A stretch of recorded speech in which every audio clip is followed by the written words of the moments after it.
Hello UPSC aspirants, my name is Shambhavi. Hope you all are doing well. So आज हम लोग यहाँ पे रिस्पेक्टिव चैप्टर के स्टार्ट करने वाले हैं. दैट इज़ फ्रॉम क्लास 6 और दिस इज़ फ्रॉम पॉलिटिक्स और जिस बुक को हम लोग रेफर कर रहे हैं that is the NCERT book.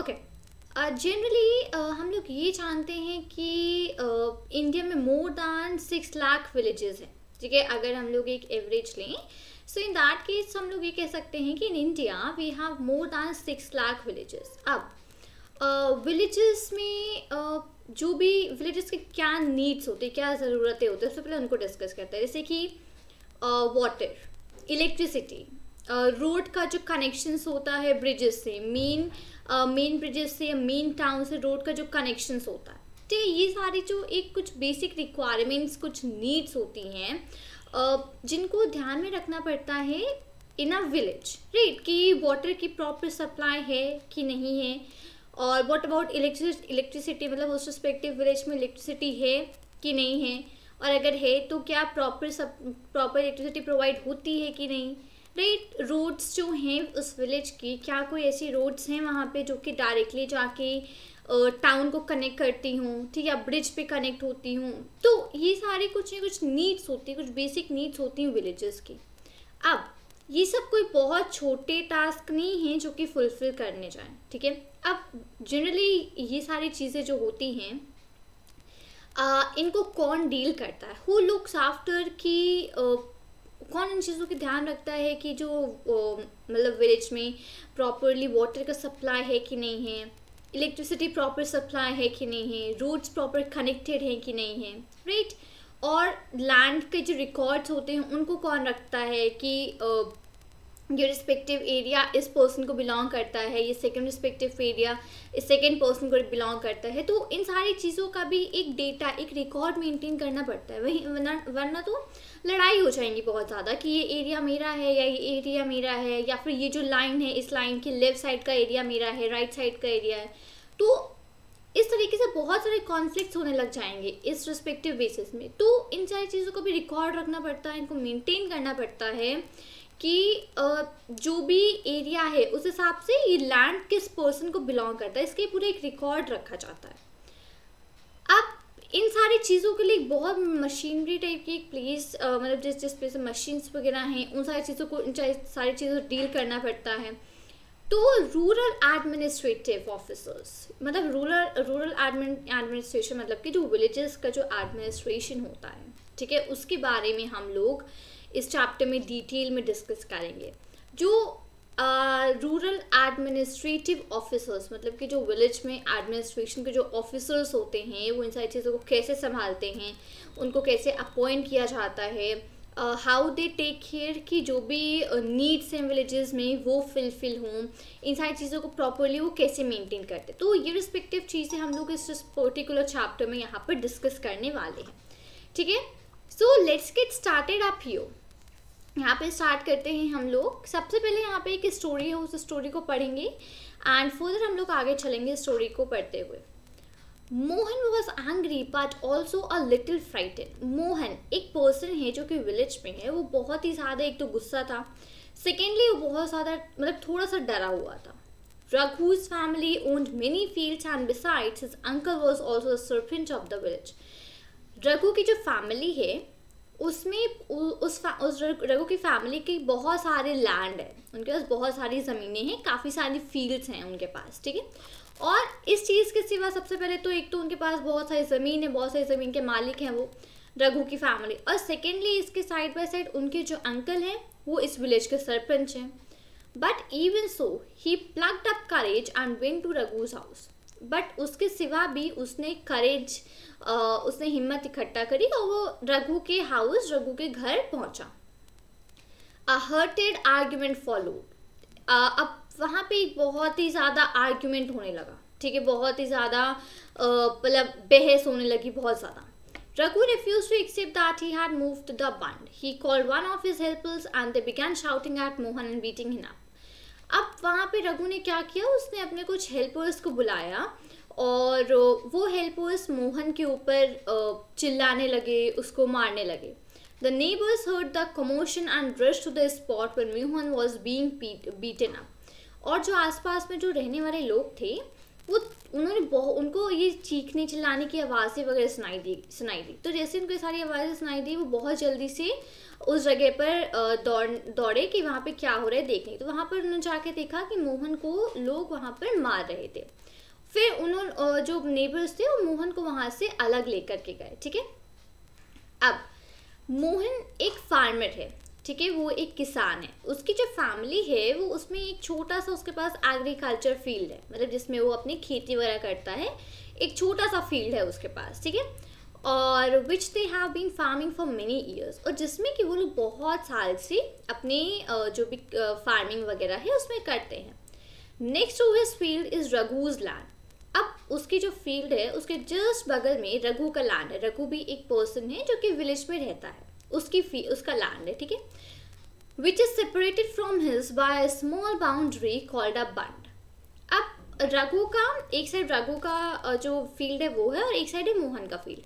तो उन दोनों का जो फील्ड है, जो लैंड है उन दोनों का, उसको एक छोटी सी बाउंड्री से सेपरेट किया गया है। बस एक छोटी सी बाउंड्री है बीच में और उसी से बस उसको सेपरेट करा गया और जिसको बोला जाता है बंड। ठीक है, मैं इसको यहाँ पर हाईलाइट कर देती हूँ जस्ट पार्ट। ठीक है, one morning Mohan notice that Raghu had shifted the bund by a few feet. अब एक सुबह मोहन ने ये नोटिस किया कि रघु ने कुछ थोड़ा सा उस बंड को शिफ्ट कर दिया कुछ फीट आगे की तरफ मतलब रघु ने अपने लैंड से मोहन के लैंड की तरफ थोड़ा सा उस बंड को शिफ्ट कर दिया गया है। ठीक है, by doing so he had managed to take over some more Mohan's land and increase the size of his own field. और उसने ये करके उसने जो मोहन का जो लैंड है, जो फील्ड है, उसका थोड़ा सा और पार्ट लेकर के अपने रघु ने अपनी फील्ड को और इंक्रीज कर लिया। तो इस बात पे उन दोनों की लड़ाई हुई और इसी बात पे, क्योंकि रघु एक बहुत ही पावरफुल पर्सन था, उसकी फैमिली की बहुत सारी ज़मीनें थी, इवन उसके जो अंकल थे वो इस विलेज के सरपंच थे। तो रघु ने मोहन को वहाँ पर जो भी उनके पीपल थे उनसे काफ़ी उनको उसको चिल्लाया मोहन को और काफ़ी उसको मारा। तो ये पूरा सिनारियो वहाँ पर फ्रेम हुआ। तो नेबर्स ने आके मोहन को थोड़ा अपने साथ अलग लेके गए। अब he was badly hurt on his head and hand. अब मोहन जो है उसको काफ़ी उसके सर पे और हाथ पे उसके काफ़ी लग गई थी। He was given first aid by one of his neighbours. उसके वन ऑफ द नेबर्स ने ही उसको फर्स्ट एड मतलब कि जो उसकी चोट लगी है उसमें पट्टी वगैरह बांधने का उसने पूरा काम किया। His friend, who also ran the village post office, suggested that they go to the local police station and file a report. अब मोहन का एक फ्रेंड था जो कि विलेज का पोस्ट ऑफिस चलाता था, उसमें वर्क करता था। तो उसने सजेस्ट किया कि हम लोग को लोकल पुलिस स्टेशन जाना चाहिए, वहाँ पे एक रिपोर्ट हमको फाइल करा के आनी चाहिए। Others were doubtful if that was a good idea because they felt they would waste a lot of money and nothing would come out of it. अब ये आइडिया मोहन के फ्रेंड ने सजेस्ट तो कर दिया, लेकिन अब और जो साथ में लोग थे वो थोड़ा सा डाउट में थे, मतलब कि इस आइडिया को इम्प्लीमेंट करें कि नहीं, मतलब कि अच्छा आइडिया है कि नहीं, क्योंकि उनको ऐसा लग रहा था कि ये सब रिपोर्ट वगैरह फाइल करके पुलिस स्टेशन जाके इन सारी चीज़ों में सिर्फ और सिर्फ मनी का वेस्ट होगा। और उनका ऐसा मानना है कि एट लास्ट उसका आपको कोई भी बेनिफिट या उसका आपको कोई भी आउटपुट नहीं मिलेगा, सिर्फ और सिर्फ वो वेस्ट ऑफ मनी है। Some people said that Raghu's family would have already contacted the police station. कुछ लोगों ने कहा कि रघु की फैमिली ने हो सकता है ऑलरेडी पुलिस स्टेशन में कांटेक्ट कर लिया हो। After much discussion, it was decided that Mohan would go to the police station along with some of the neighbors who had seen the incident. कुछ थोड़ा बहुत डिस्कशन हुआ लोगों में कि पुलिस स्टेशन जाना चाहिए कि नहीं जाना चाहिए, और इन सारे मेजर्स को डिस्कस करने के बाद एट लास्ट ये फाइनल आंसर आया कि मोहन ने कहा कि हम लोग पुलिस स्टेशन जाएंगे और वो अपने कुछ नेबर्स के साथ जाएगा जिन्होंने इस इंसिडेंट को देखा था, जो कि पूरा इंसिडेंट हुआ रघु और मोहन के बीच में। वो इस पूरे इंसिडेंट को वहाँ पे उन पीपल को लेके जाएगा। अब पुलिस स्टेशन का जो एरिया था वहाँ की बात करते हैं। So on the way to the police station, one of the neighbors asked, "Why don't we spend some more money and go to the main police station in the town?" अब जैसे ही वो सब लोग लोकल पुलिस स्टेशन में जा रहे थे, उनमें से एक उनके नेबर थे, ठीक है, उन्होंने पूछा कि हम लोग थोड़ा और मनी क्यों ना खर्च करके हम लोग जो टाउन में जो मेन पुलिस स्टेशन है वहीं क्यों ना हम लोग सीधे चले जाएं, ठीक है, क्योंकि अभी रिसेंटली तो वो लोग लोकल पुलिस स्टेशन में जा रहे थे, ठीक है, जो उनके लोकल में पुलिस स्टेशन था उनके विलेज में वहीं पर जा रहे थे। बट अब उसमें से एक पर्सन ने सजेस्ट किया कि क्यों ना हम लोग थोड़ा जितना मनी यहाँ पे खर्च करेंगे उसमें से थोड़ा सा और उसमें ऐड करके जो मेन टाउन का जो पुलिस स्टेशन है वहाँ पर क्यों ना हम लोग चले जाएं। It is not a question of money, we can register the case only in this police station because our village comes in its area of work, explain Mohan. अब मोहन ने कहा कि ये पैसे का यहाँ पे कोई क्वेश्चन ही नहीं है, पैसे की कोई बात नहीं है, यहाँ पे हम सिर्फ उसी पुलिस स्टेशन में रजिस्टर कर सकते हैं अपने केस को जो कि हमारे विलेज के एरिया में आता है। हमारा जो विलेज का एरिया है उसमें जो भी पुलिस स्टेशन आता है सिर्फ हम उसी पुलिस स्टेशन के अंडर अपने केस को रजिस्टर कर सकते हैं और किसी पुलिस स्टेशन में केस रजिस्टर नहीं कर सकते हैं। अब every police station has an area that comes under its control.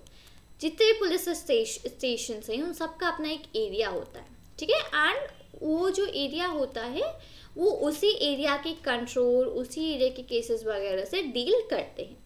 All persons in that area can report cases or inform the police about any theft, accident, injury, fight, etc. तो जितने भी people हैं उस area के वो cases को report करवा सकते हैं, या फिर कोई चोरी हुई है या कोई एक्सीडेंट हुआ है या कोई लड़ाई हुई है, इन सारी चीज़ों के बारे में भी वो पुलिस को इन्फॉर्म कर सकते हैं। लेकिन जो उनके एरिया का जो पुलिस स्टेशन है सिर्फ उसी एरिया के पुलिस स्टेशन में। It is the responsibility of the police of that station to inquire, to investigate and take actions on the cases within its area. तो फिर उसके बाद अब ये पुलिस की रिस्पॉन्सिबिलिटी हो जाती है, उस स्टेशन की पुलिस की रिस्पॉन्सिबिलिटी हो जाती है कि ये जो भी इंजरी या जो भी एक्सीडेंट, जो भी लड़ाई, जो भी कुछ हुआ है इस पर पूरी इंक्वायरी करें, इसको इन्वेस्टिगेट करें और जो भी रिलेवेंट एक्शंस हैं वो उसके लिए उन रिलेवेंट एक्शंस को लिया जाए उस रिस्पेक्टिव एरिया में, ठीक है। अब पुलिस स्टेशन में क्या वर्क होता है, the work at the police station, ठीक है। ये सारा डिस्कशन करते करते मोहन और उसके जो नेबर्स थे वो सब लोग पुलिस स्टेशन पहुंच गए। When they reached the police station, Mohan went to the person in charge। जब वो लोग पुलिस स्टेशन पहुंचे तो मोहन वहाँ पर पर्सन इन चार्ज मतलब कि जो स्टेशन हाउस ऑफिसर कह लीजिए या SHO, ठीक है, वहाँ इसको हाईलाइट कर देती हूँ राइट अवे। एंड वहाँ पे जो पर्सन थे जो कि ड्यूटी कर रहे थे वो थे स्टेशन हाउस ऑफिसर। तो मोहन उनके पास पहुँचा and told him what had happened, और उसने पूरी स्टोरी बताई कि क्या क्या चीज़ें कैसे हुई। He also said that he wanted to give the complaint in writing. उसने कहा कि उसको राइटिंग में भी पूरी कंप्लेन को देना है। The SHO rudely brushed him aside, saying that he couldn't be bothered to waste his time walking down minor complaints and then investigating them. अब वहाँ पे जो SHO मतलब कि स्टेशन हाउस ऑफिसर जो थे उन्होंने बहुत रूडली मोहन को दूर भगाया और उससे कहा कि यहाँ से जाओ, क्योंकि उन्होंने कहा कि ये जो इन सारी चीज़ों में मैं अपना टाइम वेस्ट नहीं करना चाहता हूँ, ठीक है। ये छोटे छोटे जो कंप्लेंट्स हैं आपकी, तो इनको इन्वेस्टिगेट करके इनके बारे में इंक्वायरी करके मैं अपना टाइम वेस्ट नहीं करना चाहता हूँ, इसलिए आप जाओ यहाँ से। Mohan showed him his injuries but the SHO did not believe him. Mohan ने उसको अपनी जो SHO थे उनको अपनी जितने भी इंजरीज थे, उसके हाथ में जो सर में उसको चोट लगी थी वो सारी की सारी SHO को शो करी, लेकिन उन्होंने बिलीव नहीं किया। Mohan was puzzled and did not know what to do. Mohan जो था वो काफ़ी ज़्यादा पजल हो गया, काफ़ी ज़्यादा परेशान हो गया, तो उसे कुछ समझ नहीं आ रहा था कि वो क्या करे। He was not sure why his complaint was not being recorded. वो उसको मतलब वो इसको ये नहीं पता था, वो श्योर नहीं था कि उसकी जो कंप्लेन है वो रिकॉर्ड क्यों नहीं करी जा रही है. He went and called his neighbors into the office. वो गया और उसके साथ जो भी उसके नेबर्स आए थे उनको उसने ऑफिस में बुलाया. They argued strongly that Mohan had been beaten up in front of them and they had not rescued him. He would have been injured very seriously. तो जो नेबर्स आए थे मोहन के साथ वो ऑफिस में गए और उन्होंने कहा कि मोहन को उन्होंने बहुत ज़्यादा मारा है, उन्हीं के सामने मोहन को उन्होंने बहुत ज़्यादा मारा है. अगर उन्होंने मोहन को नहीं बचाया होता तो मोहन को बहुत ज़्यादा वो इंजर्ड कर देते, बहुत ज़्यादा सीरियसली उसको चोट पहुंचा देते. They insisted that the case be registered. उन्होंने इंसिस्ट किया कि इस केस को रजिस्टर करना चाहिए आपको. Finally the officer agreed. Finally जो ऑफिसर था वो मान गया, उसने जो केस था उसको रजिस्टर कर दिया.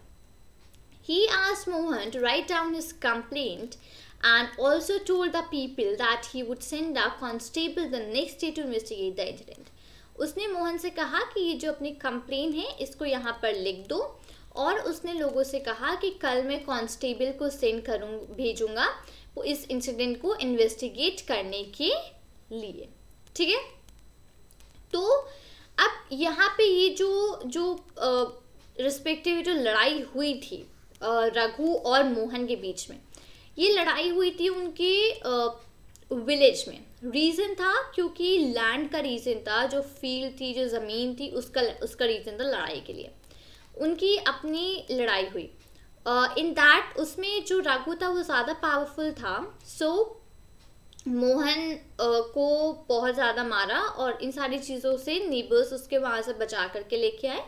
और फाइनली उन्होंने सोचा कि पुलिस स्टेशन में जाकर वो कंप्लेन करेंगे और इन सारी चीज़ों करने के बाद फाइनली उनके पुलिस इंचार्ज जो SHO स्टेशन हाउस ऑफिसर थे वो मान गए, उन्होंने उनकी कंप्लेन को रजिस्टर कर लिया.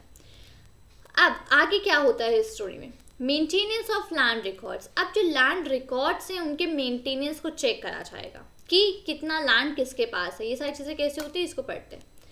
अब you saw that Mohan and Raghu were arguing heatedly whether the common boundary of the field had been shifted. अब हम लोगों ने ये देखा कि मोहन और रघु की सिर्फ एक बात पे लड़ाई हुई थी, क्योंकि मोहन का ये मानना था कि रघु ने उस बंड को थोड़ा सा ज़्यादा आगे शिफ्ट कर दिया था मोहन के लैंड की तरफ, ताकि रघु का जो लैंड है वो और ज़्यादा हो जाए. इसी रीज़न से उन्होंने बीच में लड़ाई हो रही थी. Isn't there a way by which they could have settled this dispute in a peaceful manner?